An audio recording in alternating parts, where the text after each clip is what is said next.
démarche au départ photographique parce que je suis sur le terrain et j'ai besoin de m'imprégner du terrain et de prendre des photos, les observer.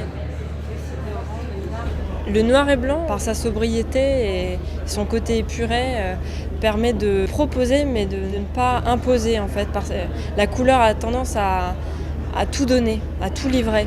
Et le noir et blanc, elle est plus ouverte pour les personnes à laisser libre cours à leur imagination. Moi, j'utilise le crayon de bois et à la mine graphite pour retranscrire cette véracité que je trouve importante chez les rapaces. Toute l'expression est dans le regard. Et réussir un regard au crayon, c'est réussir l'oiseau. Le reste, c'est du coloriage. Et le crayon me semble être la bonne technique pour garder cette fidélité-là, en fait.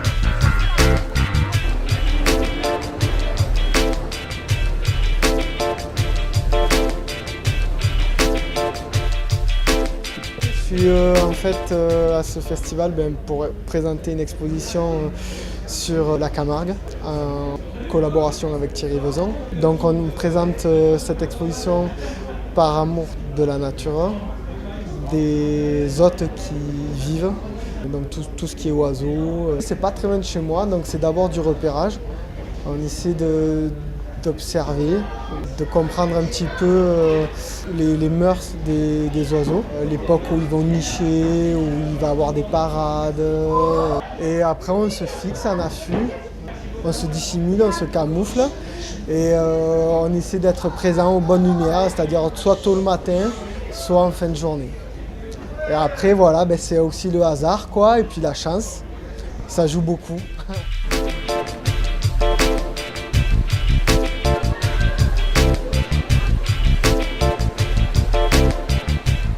C'est toujours la plongée qui m'a motivé depuis l'enfance et puis forcément d'abord on veut savoir ce qui s'y passe, donc on devient biologiste marin et puis on veut montrer ce qu'on voit, donc on se met à la photo et puis voilà, c'est un tout.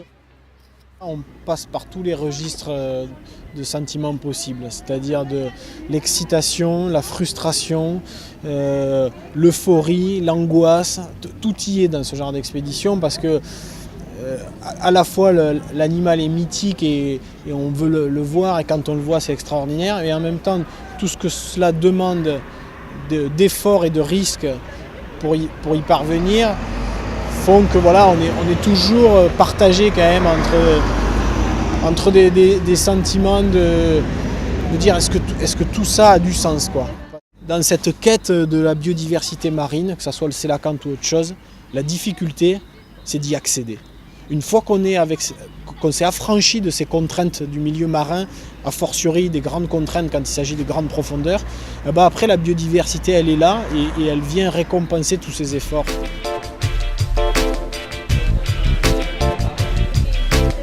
Cette année, je pense qu'on a évolué dans la diversité des thèmes et des photographes. Il faut savoir que 80% des photographes présents au festival cette année n'ont jamais exposé à Montier-en-Der.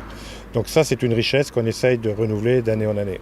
Je pense que faire des photos en parc, c'est à la portée de tout le monde, de tous les voyageurs. Et on essaye de sortir de ces photos trop vues dans les différentes expositions, concours, etc.